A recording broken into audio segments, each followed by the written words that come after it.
Assalamualaikum warahmatullahi wabarakatuh. La haula wa la quwata illa billahil aliyyil adim.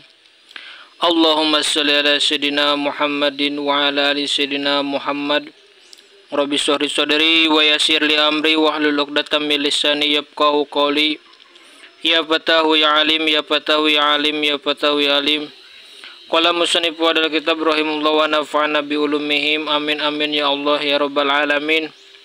Urang neraskeun deui kana hanca ngalugot matan kitab Sapinah nyata bagian al-aspaku pirang-pirang mega.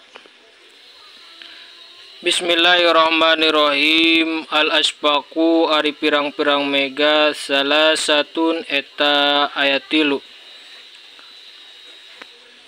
Ahmarun kahiji mega berem, wa asparun jeung kadua mega koneng, wa abyadun jeung katilu mega bodas. Janten ari pirang-pirang mega teh sadayana teh aya 3 kahiji mega berem, kadua mega koneng, katilu mega bodas. Al ahmarun ari mega berem, janten ari mega berem nyata waktu maghrib.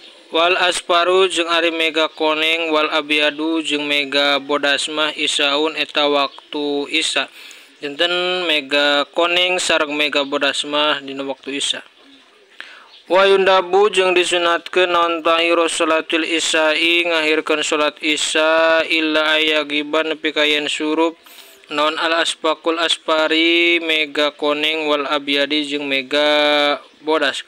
Janten disunatkeun ngahirkeun salat isya nepi ka yen surup mega koneng jeung mega bodas.